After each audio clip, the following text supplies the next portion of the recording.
Hello and welcome to the Permaculture Podcast with Scott Mann, a listener-supported program. My guest for this episode is the Rewilder Peter Michael Bauer from Portland, Oregon, who is also a trained permaculture practitioner who studied under Toby Hemenway.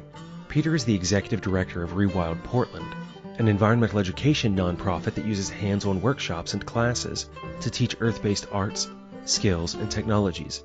He is also a regular contributor to Rewild.com and the Rewild.com Facebook group, which is where I first became familiar with his work, though we do share some colleagues and friends in common. During this conversation, we talk about permaculture as a tool for rewilding, examine the impact of government and empire on our ability to take care of the earth and ourselves, discuss the meaning of civilization in the context of earth repair, rewilding, and permaculture, and also look at our individual roles in creating useful change. After you listen to this interview, join me afterwards for some thoughts and updates. Here is Peter Michael Bauer.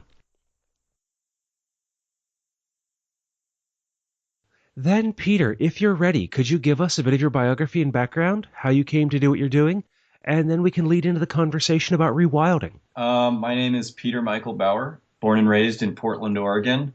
When I was about 16 years old, I read a bunch of books on sustainability and ancestral lifeways, and I ended up dropping out of high school and running away from home to go to a survival school in New Jersey. And then I went up to Wilderness Awareness School when I returned from that, which is up in Washington.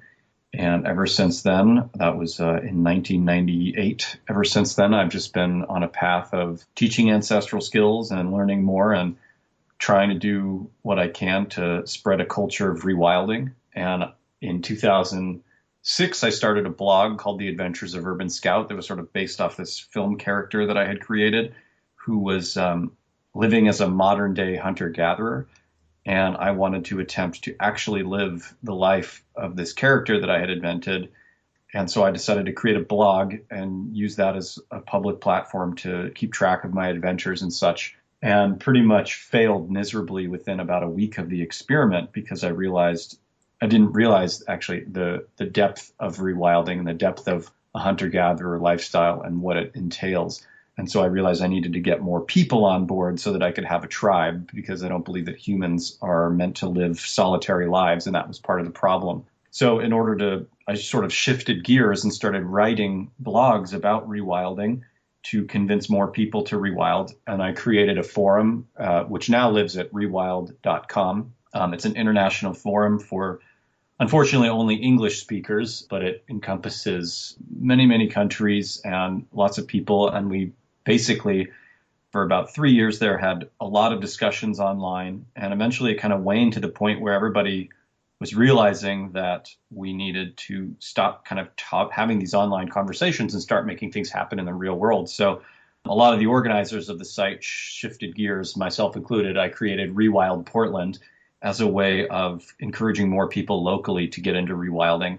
And only recently have we decided to put more emphasis back on the site and encourage people to have conversations online again about rewilding, or more in depth, as it seems that rewilding has been picked up by mainstream media as of late. And so to keep sort of our fundamental ideas of what rewilding is on board with that, we've been emphasizing that site a lot more. And also continuing to do our localized projects like myself, Rewild Portland. So there's kind of an intersection for you between rewilding and technology and communicating about these ideas? Absolutely. Is it still kind of a struggle to walk between both of those worlds of wanting to be out there working on your skills as well as sharing more of this information online? Or do you feel that you've kind of found a good medium to work from? It depends on what you mean by struggle, I suppose. I don't feel like I'm struggling in any way, but I do feel the burden of living in two worlds. And I guess if that's what you mean by struggle.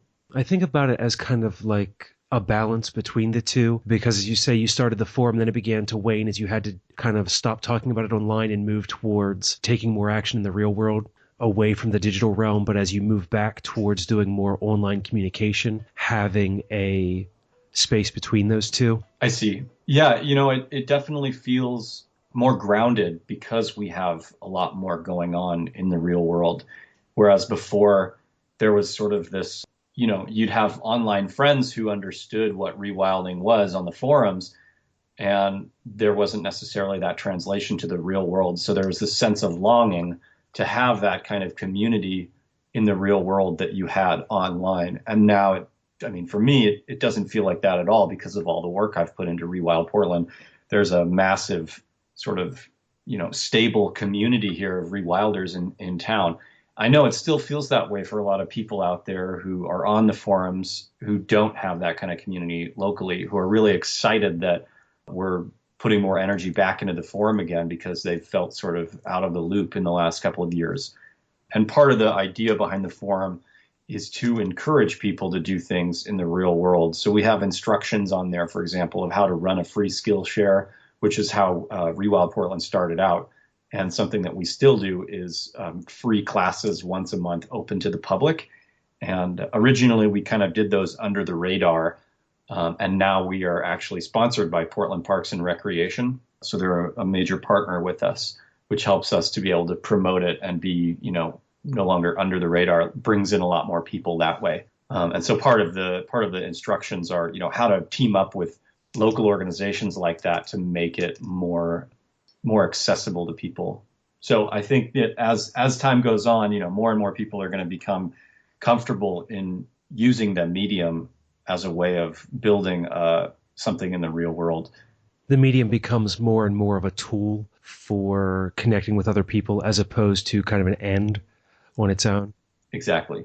As we're here talking about technology and how you've brought all these things together, one question, I guess, to kind of get us started more with the direct idea of rewilding is, how would you define rewilding and your projects? So when I first started using the term rewilding, I got the definition from a website called greenanarchy.info. It was an online info shop for green anarchy or anarcho-primitivism. And, for years, I didn't really have a word to describe what we were trying to do. We used all kinds of different descriptive words. And when I found the word rewilding, it really they had this awesome paragraph that kind of explained what it was. And we were like, hey, this is everything that we're doing, all wrapped into one nice little bundle. And so we started using that word to describe more or less returning to an ancestral lifeway, or specifically the lifeway of immediate return hunter-gatherers, if you want to get anthropological. But the idea behind it wasn't that it was an end way of living. We weren't necessarily, rewilding is a verb. It's a process. It's to return to a more wild state. So you can be anywhere on that spectrum of rewilding. Of course, you still have to have the end goal of, ancestral cultures living outside of civilization. So the idea behind rewilding to me was, and has always been, walking away, and to use Daniel Quinn's expression, to walk away from civilization and create something else based on ancestral lifeways or based on immediate return hunter-gatherer lifeways. So the main fundamental to me for rewilding is about being in service to the land, not to yourself. Of course, you have to take care of yourself in order to do anything. So obviously, personal health and hygiene and all of those things are great, fitness, etc. But the main goal of rewilding is to give back to the land, to create a lifeway that gives back to the land more than you're taking from it. And that to me is the fundamental aspect that Daniel Quinn presents in all of his work, is that we need to somehow give back to the world. And that's something that hunter-gatherers do. That's something that all animals that exist in the long run do. They give back more than they take in one way or another. And that's just evolution. You have to fit in with your environment in a way that promotes more life as opposed to reducing it, if that makes any sense. A basic example might be, that a squirrel or a jay that eats acorns, every year when they bury acorns or cache them, they cache more than they're going to end up consuming. And in return, what they're doing is planting more trees that are food bearing for their own species and lots of other animals. So they're actually building a forest by taking those seeds for their own use, but then also leaving them behind to grow more food for future generations. So every animal has some way or other that they're leaving a legacy or creating more abundance for themselves. And everything is interwoven in that way, unless there's a natural disaster that causes, a famine or scarcity of resources. In those instances, you see more conflict arise. But for the most part, when those aren't continuous, then you have this sort of equilibrium of animals giving back more than they're taking. And to me, that's what rewilding is. It's about going and looking at our ancestors all over the world and at contemporary hunter-gatherers who are still living this way and looking at them and seeing how they're doing it so that we know what to do.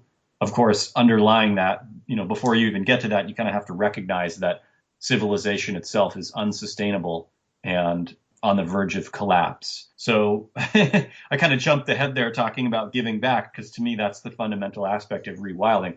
But in order to kind of understand why you would want to do that, you kind of have to understand why civilization is unsustainable, which is a whole other can of worms.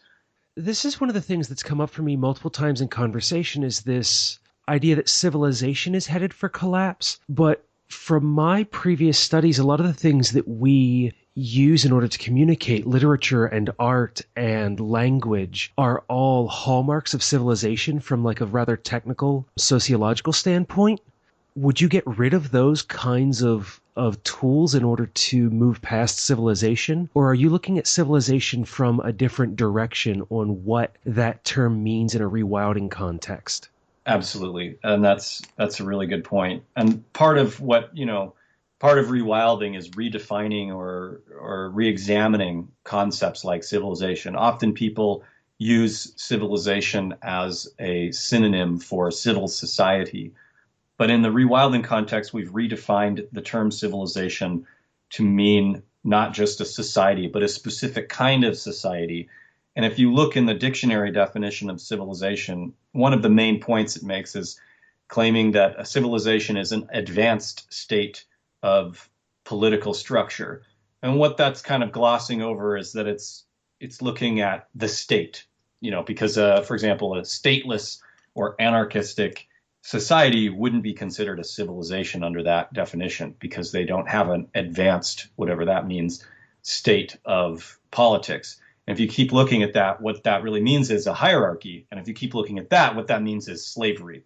All civilizations have been built on slavery. And when we look at an advanced or more complex social system, that's really what they're talking about. Of course, when you are the conquerors and you get to write history, it's some phrasing in there like advanced, meaning superior, gets kind of glossed over. So we can look at the definition of civilization and think of ourselves as superior to our ancestors who didn't build the culture that we have today, and think of ourselves as superior to them. When in fact, if we look at the degradation that civilization has caused the landscape, they're definitely superior in that they were able to maintain the ecological systems that were in place for 2.5 or more million years. It just depends on your cultural perspective. So for me, the idea of slavery as a superior society doesn't really hold up. I don't really think that slavery is superior. And I would think I would have a hard time finding anybody who would actually think that. Most of the products that we think of, art, culture, those are things that hunter-gatherers have had for lots of years too. Civilization does not have a monopoly on music or art or language. And certainly if you look at indigenous cultures from around the world, you can see that they had and still have today beautiful works of art, beautiful languages. In fact, I think that the languages are more beautiful than English, for example. I'm also a fluent speaker of Chinook Wawa, which is a local native trade language here in the Northwest. And to me, the sounds and expressions, even though it's a trade language and not a mother tongue, are still more beautiful than a lot of the ideas of English. And I grew up speaking English, so I don't particularly have many other references beyond that.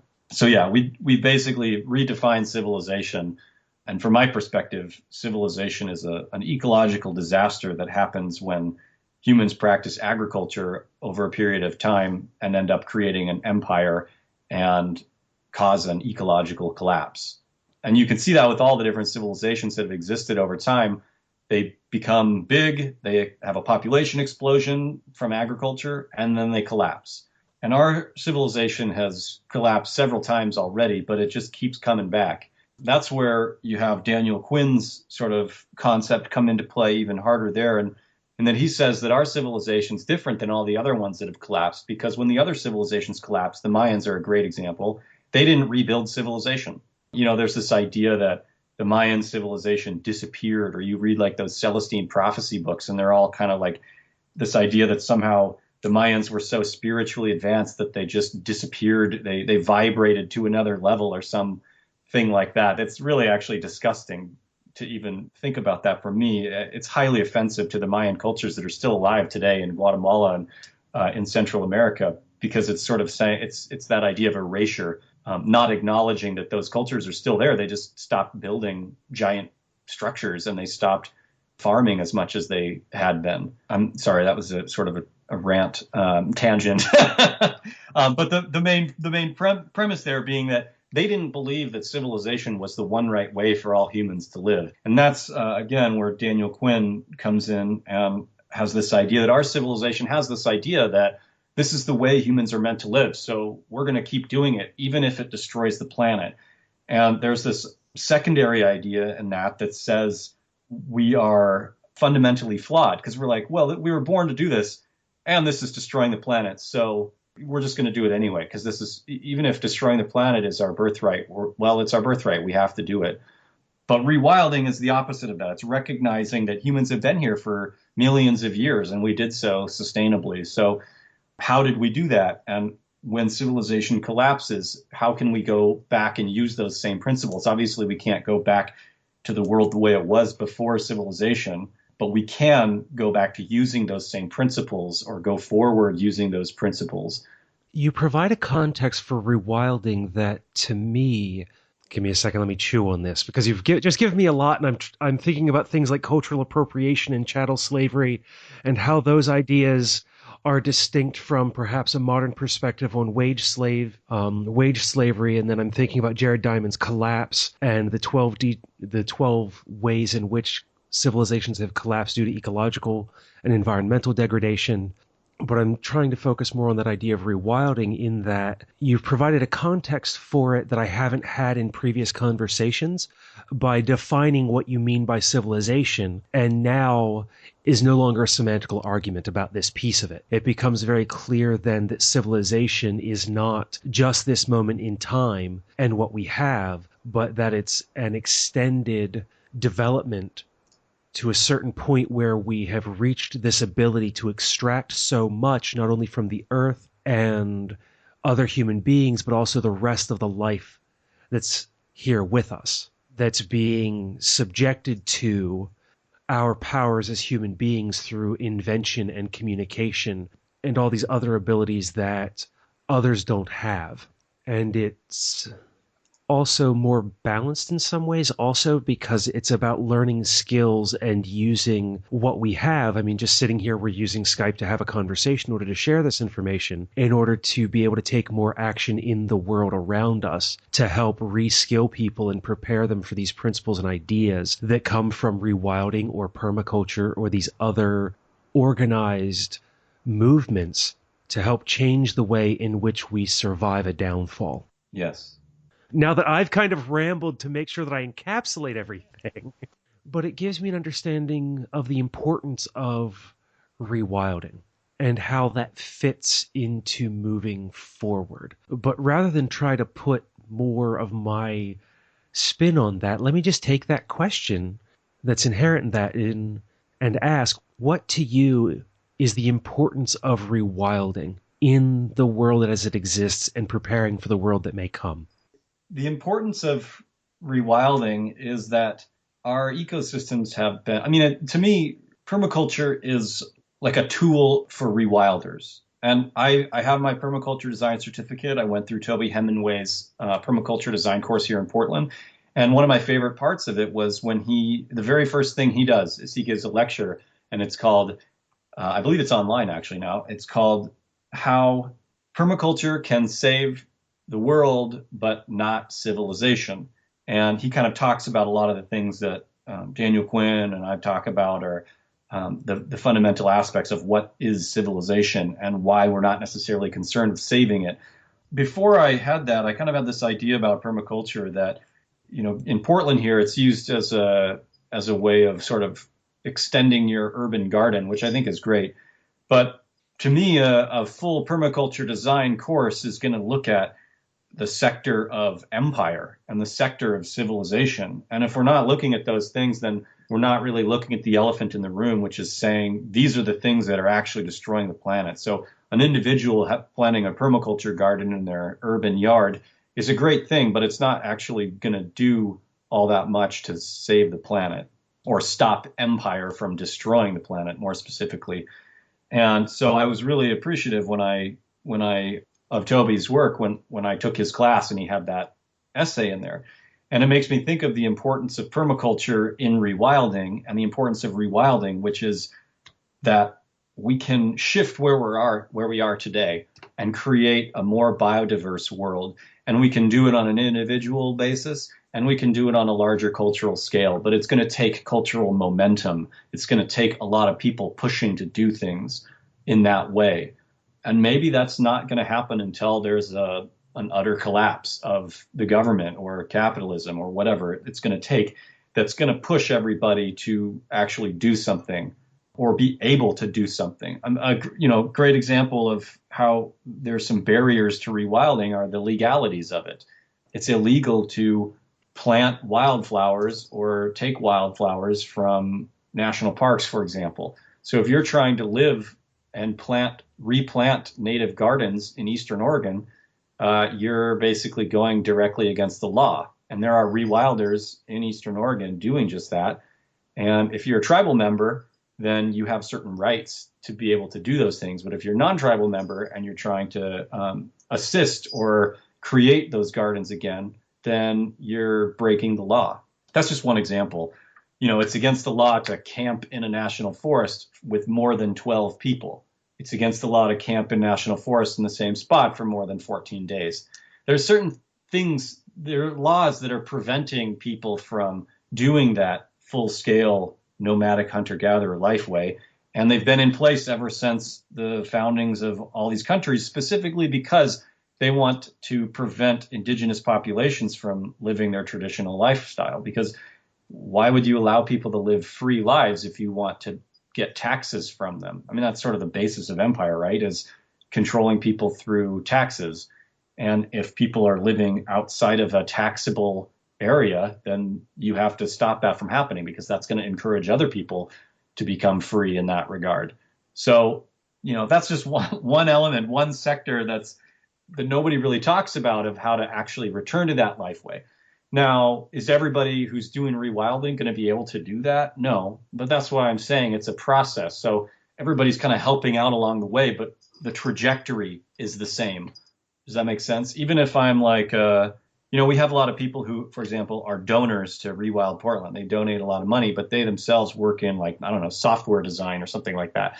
And they're not able to change their life on a personal level, but they can use what they have to leverage what we're doing to create more opportunities for rewilding. Does that make sense? Regardless of what their background is, they can be shifting resources from one area that they don't necessarily want to support to one that they do. Exactly. So, you don't necessarily have to be living out in the wilderness to be rewilding. From my perspective, all those people that are supporting efforts to rewild are rewilders, whether they would label themselves that or not. And even people who don't label themselves as rewilders, who are living out in the wilderness and replanting populations of wild foods and stuff, are rewilders too, whether or not they use that term.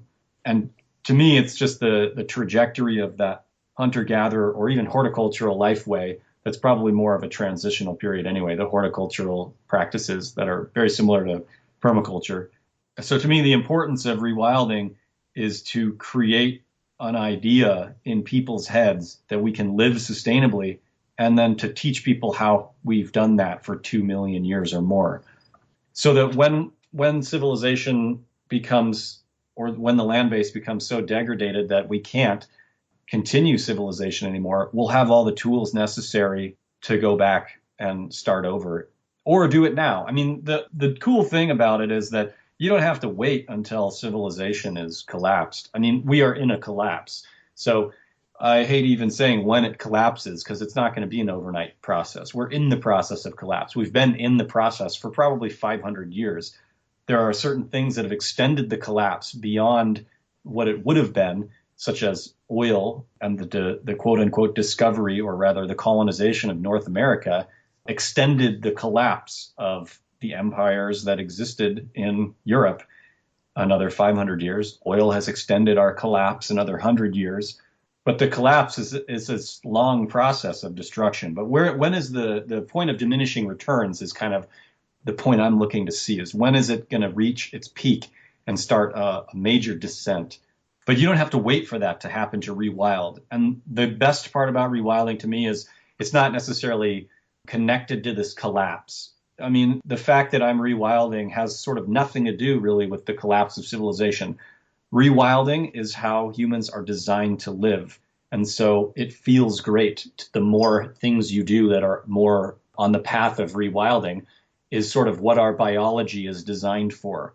And so whether or not civilization was going to collapse, I would still be rewilding because to me, it's the way humans are meant to live. And so you can reap the benefits of it regardless of whether or not civilization collapses. There's just a matter of barriers that are in place that civilization puts here, and those barriers will begin to diminish the sooner civilization, or the quicker the descent happens, if that makes any sense at all. No, it does. It's something. I have a book sitting here on my shelf that is about natural resource law and policy, largely exploring how the West was divided up and how different resource management practices came into being since the founding of the United States forward. And having studied that, it's very interesting to see how all these kinds of laws and rules come about. And I think about, you were mentioning all the things that are illegal where you are and what's happening in the national parks and national forests. And there's tons of state game land near where I live. But if I remember right, the only thing that you can actually go harvest from there, other than if you go hunting, when it comes to plants, are berries, nuts, and mushrooms. Right. And do you just go do those things now and just kind of wave your hand and see what happens? Or do you work on changing the laws, or is there a place for both sides of that? Exactly. I think it's everything. I think there are people who are highly skilled and knowledgeable about navigating the system. It's those people who have that knack. It's kind of up to them to make sure that those things are happening. And then there are people who don't necessarily have those skills, who are not going to do that. And it's up to them to keep the life way going in their own regard as well. It's a conversation I've had, the idea of reformers working within the system and revolutionaries working outside of it. Exactly. And I have to interject and just say that because I am, there's been some, it's hard to jump into this. I'm going to shift gears a little bit because of the legalities that we're talking about here. It needs mention that the First Nations people of North America are one of the biggest inspirations here to rewild. And there's sort of this idea among a lot of people now that rewilding has picked up this sort of mainstream thing. It was only a matter of time, really, before the paleo diet community sort of discovered, or Columbus, rewilding, which is both good and bad because it means it's reaching more people. But the bad part of it is that most of those people are part of the weird population. And weird, I forget exactly what the acronym is, but it's like Western educated, industrialized, I forget the R, democratic societies. It's this idea of, but even beyond that, I think it's just wealthy, non-native people who are into fitness and dieting. You know, the paleo diet is sort of this example that it's the diet that our bodies are biologically designed to process. Of course, there's a million different versions of the paleo diet because you go all over the world and there's a million different kinds of cultures and they're eating all different kinds of things. So I think it ends up being more Sally Fallon's Nourishing Traditions type of a diet than what the original paleo diet was. in nowadays. But there's an extent that those paleo diet people, they get to, there's like, oh, okay, well, there's a diet here. I get that this diet is how we're supposed to live. And then they kind of branch out in other things. Oh, well, this is how we are meant to exercise, or this is our level of fitness. What about our sleep regulations? What about these things, these things, these things? And eventually they realize that humans have been domesticated. And the opposite of domestication is wild. And so then they come to rewilding because they're like, oh, if we're domesticated and that's the problem, then how do we rewild? So now you have this group of people that are rewilding who are unfamiliar with maybe the more fundamental aspects of the terminology like civilization and agriculture and the things that we've discussed already. And for them, rewilding, they didn't come to rewilding as a fundamental for being in service to the land and learning how to give back to the land. They've come to rewilding from this perspective of being healthier as an individual. So it's a more narcissistic, individualized perception of rewilding, which is fine in the sense that that's definitely part of rewilding. All those things are part of rewilding. But if you're not coming to it from looking at it as a way of transitioning to a culture that is sustainable, then it's sort of problematic, especially if it's this individualist pursuit, because you're not necessarily then concerned with culture. You're not concerned with community. And if you're not concerned with those things, then you're not concerned with insulting First Nations peoples from culturally appropriating them, for example. Whereas the rewilding that I'm familiar with, that is about being in service to the land, is very much in line with decolonization and respect for indigenous cultures and helping them get land back so they can continue to practice their traditional life ways and keep them alive instead of pretending that they don't exist anymore. And that's unfortunately something that I've been seeing now happening with rewilding as it's hitting the mainstream, is that, you've got like Huffington Post interviewing people who are calling themselves rewilding pioneers, but in the end are just using it as a synonym for the paleo lifestyle. And it's unfortunate because then what's happening is Native allies are seeing rewilding as this culturally appropriative movement that's sort of just for white people. And it's upsetting to me because as a cultural creator and what we're doing here in Portland is definitely white centric, because that's what I've known. And, obviously our website is English speaking, but we've been doing a lot of work to create more community and more diversity within rewilding. And so when we're talking about legalities and, working within the system, we're also talking about working with First Nations communities, because you have people who are rewilding who are respectful of Native traditions and are working with Native cultures, and or at the very least giving them credit for the things that we've learned about how to live here as hunter-gatherers, or how to live here as horticulturalists in North America as non-Native people. And then you have, newbie rewilders who are writing books on edible plants of their region without necessarily giving any credit whatsoever to the Native populations, and without writing into those books how to give back. And to me, that's the fundamental aspect of rewilding, is how to give back. And there's a great book out right now called Pacific Northwest Foraging, and it's by Douglas Duerr, and he's a Portland professor at Portland State University. And he also co-wrote a book called Keeping It Living, which is anthropological study of horticultural practices of the Northwest. So his current book, Pacific Northwest Foraging, is about foraging in the Northwest, which is, the biggest craze now, foraging. But each plant, it doesn't just say how to eat the plant. It says how to give back. Every plant section has a future harvest paragraph or more that explains what you can do to keep that plant population alive. And all of that information came from tribes of the Northwest coast that he's worked with for decades, and that he studied with elders for decades, who gave him that information and asked him to publish the book and asked him to incorporate those aspects of it. So to me, the idea of rewilding is giving back. And if you're only talking about foraging and you're not talking about the aspects of foraging that include returning that population of plants or tending the wild, then you're still just taking from the wild. You're still just part of this culture of extraction. And so rewilding means to return to a hunter-gatherer life way, but that doesn't mean that you're just out there extracting resources. it means that you understand how to give back to the land more than you're taking as well. And if we're doing that here as non-natives, then it's imperative that we work with native populations out there to restore their habitats, that they've been foraging for thousands of years, and that to get their land restored to them as well so that they can continue those traditions, because those are the people that are teaching us how to do that here. That's something that has to be said anytime we talk about rewilding in North America.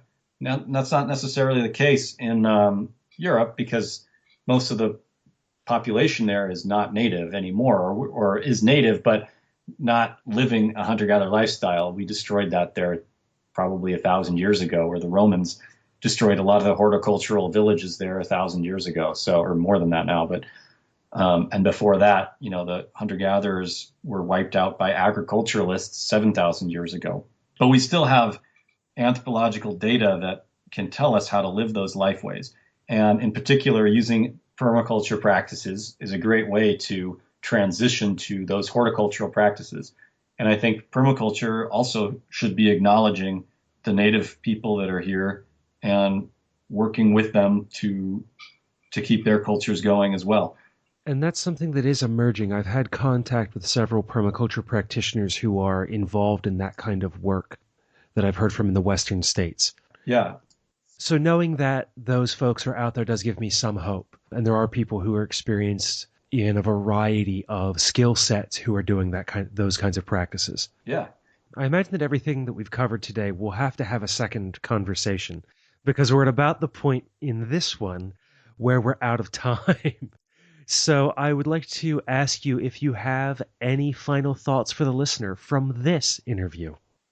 What we didn't really get into was the practices of agriculture that are unsustainable, that kind of create a civilization. But that may be just something that you've already talked about enough, and that people who are into permaculture kind of already understand. It's something that Toby's work is getting out there, but a lot of the conversation is still about how do I plant a garden? Right. And it's one of the reasons why I've been doing this rather deep exploration of foraging and rewilding recently, is because of needing to break even further out of that garden space.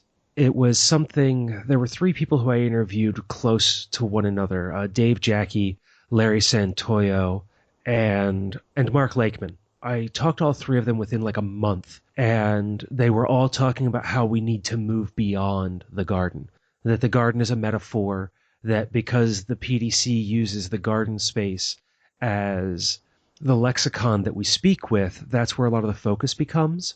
But one of the big things that drew me to permaculture was about community. And all my years as a Boy Scout, where we were out there learning edible plants, many of them incorrectly, and how to take care of the world around us, leaving no trace. How can you camp lightly? How can you spend a week somewhere and do it safely?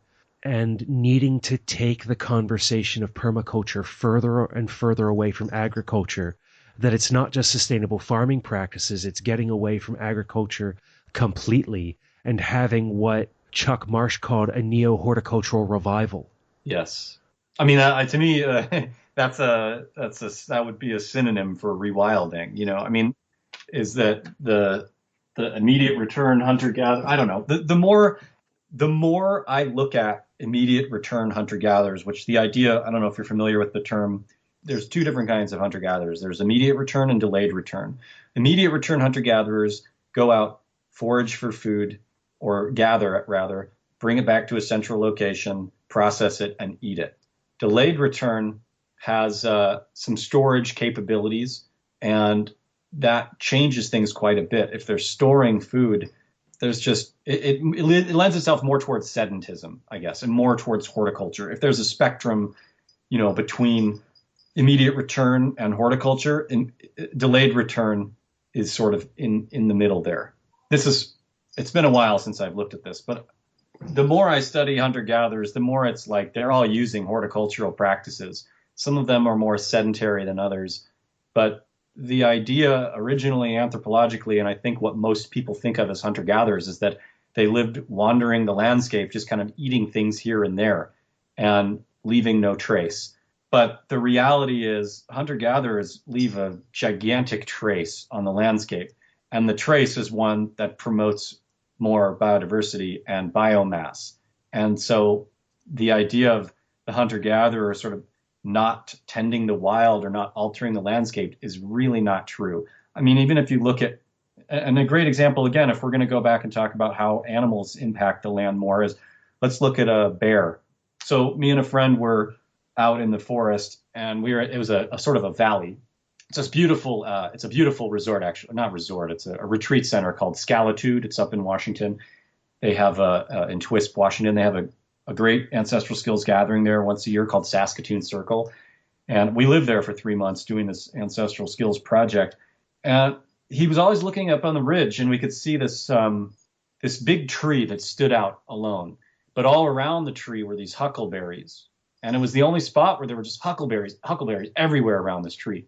And he was like, man, that's the weirdest thing. Can you see up there? There's that tree. And he's like, I'm going to go look at that tree, because he's a professional tracker. And he goes up there and he's looking at the tree, and he realizes it's a bear marking tree where the bears come up and they scratch it, leave their scent, and they poop all around this tree.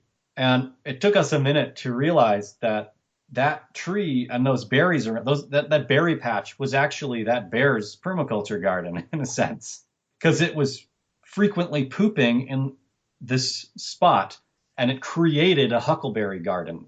And if you're thinking about that, like, think about hunter-gatherers, okay? What do we eat? Where do we poop? That's the most fundamental thing of any animal. And so even a hunter-gatherer, an immediate return hunter-gatherer, is going out and foraging. They're living there. They're living on nomadic circuits. They're living on gardens that connect to gardens. They're not wandering aimlessly. They know the landscape. They've been working those same circuits for thousands of years and still are today, where they haven't been destroyed or outlawed from going to those places.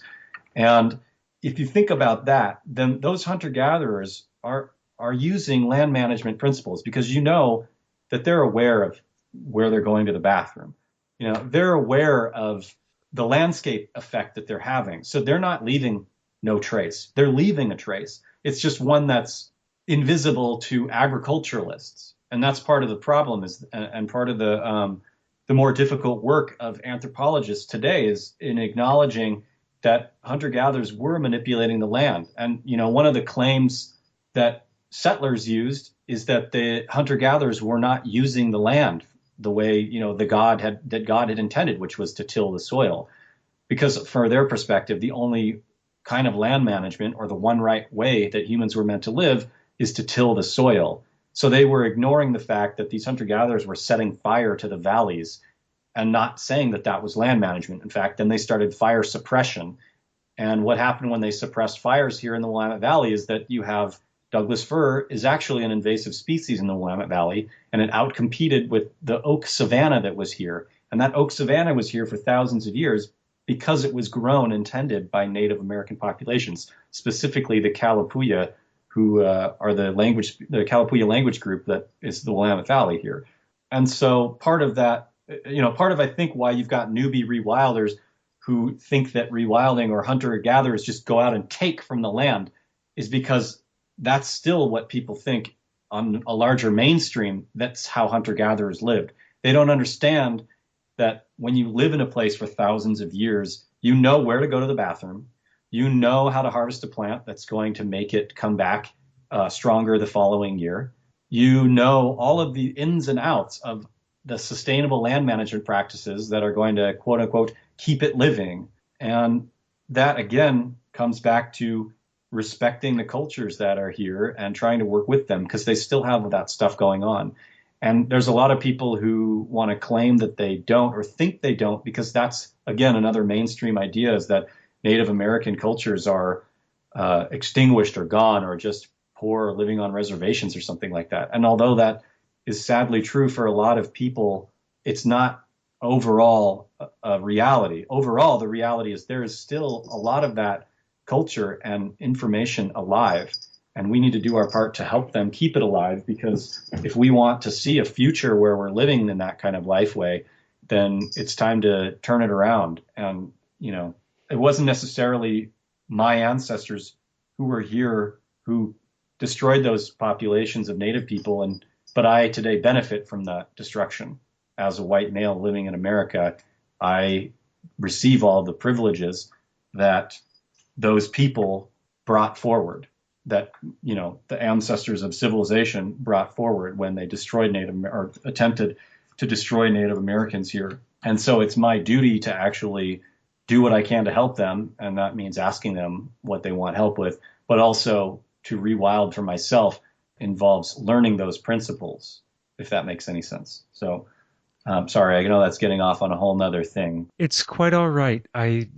We'll have to have another conversation once I finish the next couple of interviews on this series of foraging, and I'll have you back.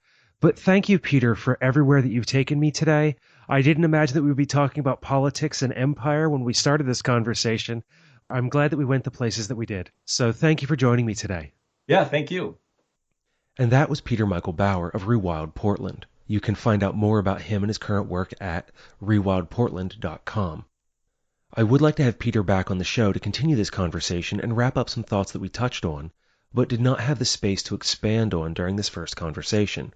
If you have questions for him after listening to this show, let me know, and I will include them in the follow-up we will have in a few months. Also, make sure to check out the show notes, as there are a number of resources available that were mentioned during this interview.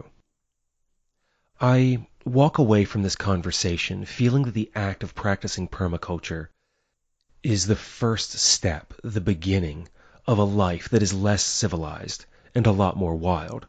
The more I have conversations with people like Peter or Dan DeLion or Ben Weiss and Wilson Alvarez, or read the works of authors like Derek Jensen, the less and less I can sit back and be mild behind this microphone. I don't talk about my personal perspective much, except for what comes through in the stories that I tell to guests in order to provide a particular context as we continue the conversation. But these guests and their ideas spark a loud and boisterous side of myself. As I grow tired and weary of the destruction and damage that is happening all around us, and want to see all of us pick up our tools and find our own salvation from this damaging culture that pushes us away from one another by telling us who to fear, why we can't trust our neighbor, and that we must always be suspicious. We're told to question science because it might tell us something we don't like or can't bring ourselves to accept because it conflicts with some preconceived worldview, that because one of you is a Republican and one is a Democrat, that those political leanings are so big that you can't get along, and realize that one's guns and the other's gays aren't our problems, but are used as issues that drive a wedge between us and push us apart so that those in power can stay there and dictate to us what is best while serving their own self-interest. That we are anesthetized with a news cycle of entertainment and shocking headlines.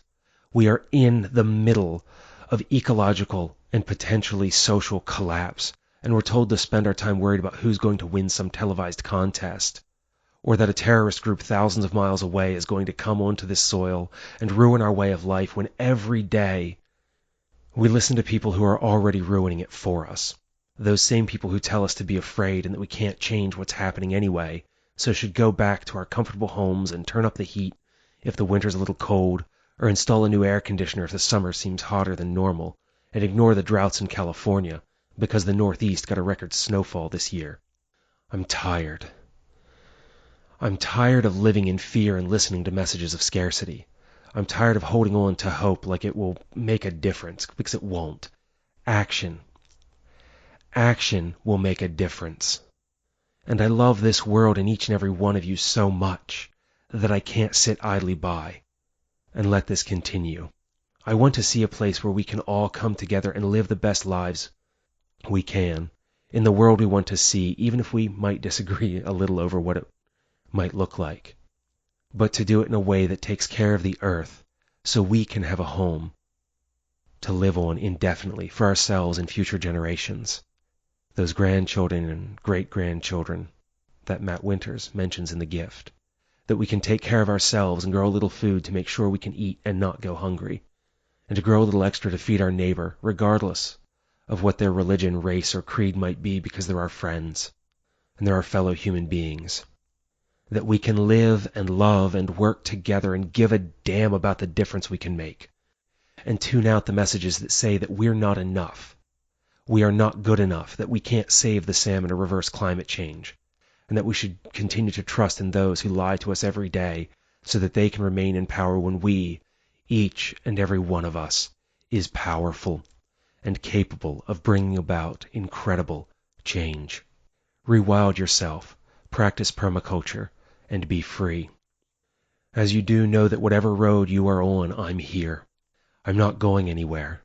Things might change with the podcast, I don't know yet, but whatever happens, I will continue to make myself available to anyone and everyone who reaches out to me. Call 717-827-6266 or email show@thepermaculturepodcast.com.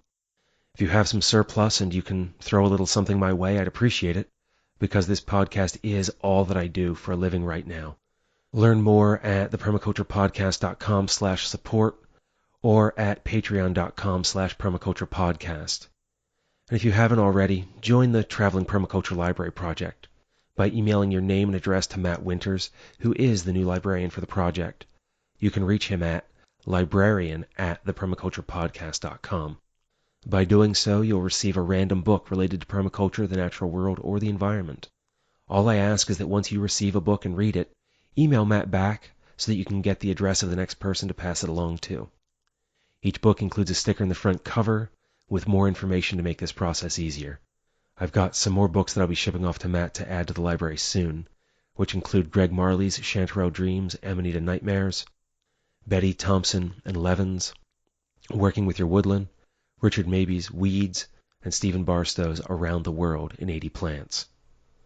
Until the next time, spend each day creating a better world, the world you want to live in, by taking care of Earth, yourself, and each other.